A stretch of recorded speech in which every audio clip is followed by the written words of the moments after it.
Scott Robertson, along with the All Blacks, has done the job and got a series win over England. England had the game in their hands but just did not manage to come over the finish line with a win. In this video, we will have a look at the stats, where it went right for the All Blacks and wrong for England. But before that, let's discuss the elephant in the room. That last Maul. I am sure that all Blacks fans will say that this was the correct decision. And yes, I have to agree, but hear me out. The correct call was made with the last infringement. Ollie Lawrence was in front of the ball carrier Jamie George when they both broke away from the Maul. But if the game goes to the TMO for a decision, why was this not looked at? First stop was called by referee Nick Berry. Then 4 more of England's players piled in and the Maul started moving forward, before the Maul was stopped and brought down by a New Zealand player. Ollie Lawrence, along with Jamie George, had no other option but to break away in order to continue moving forward. With that out the way, England had themselves to blame for this loss, as you cannot let 1 minute of the game write the story of the other 79 minutes.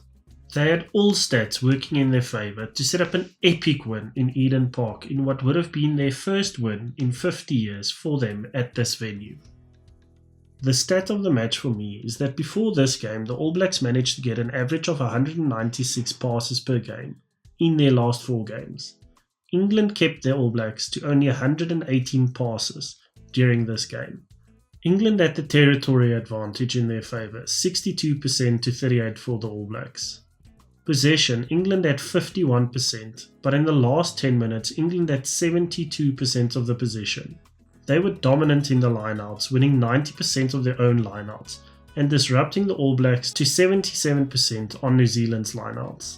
They had 10 visits in the All Blacks 22, but could only convert on 2 occasions, where Marcus Smith kicked 2 beautiful crossfield kicks to put Faye Wabosa and Tommy Freeman in for 2 tries, giving England a lead at halftime. The moment in the match where England lost the game, when Beauden Barrett came on the 50th minute of the game, it'll probably go down as the Supersub of 2024. It took him all of 7 minutes to impact the game in what I would like to call the best 2-minute individual performance of this year so far. Between the 58th and the 61st minute, Beauden Barrett had a total of 6 touches, 3 kicks, 3 passes, 1 tackle and a try assist.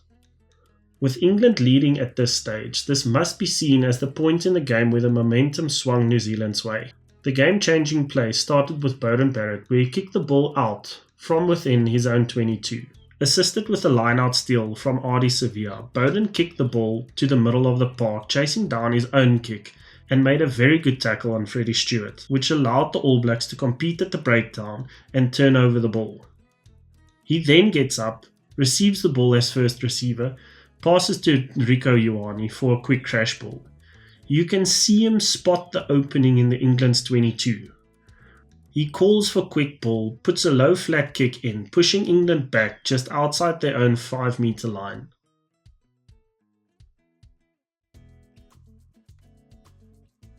England then exits their 22 metres by not kicking the ball out, and guess who catches the ball? Beauden freaking Barrett.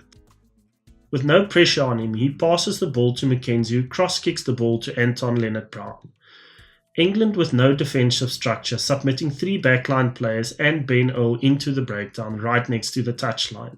The quick ball then continues for the All Blacks when Beauden Barrett gives Rieko Ioane a perfect crash ball, which draws in Faye Wabosa to set up a perfect mismatch for a try to come. England now have 2 props, a lock and a fullback to defend probably the quickest All Blacks on the pitch. Damien draws in Baxter and passes to Barrett, who gets a 40-metre run in through before he passes the ball to Tilio, who scores. In just 2 minutes of play, Beauden Barrett had these stats. Right after this try, all momentum swung New Zealand's way, and playmaker Marcus Smith got substituted. With 2 try assists and a penalty conversion, I do feel that he should never have been taken off the field. Luckily, during the 70th minute, he returned at fullback as Freddie Stewart came off with an HIA, but by then all damage was done.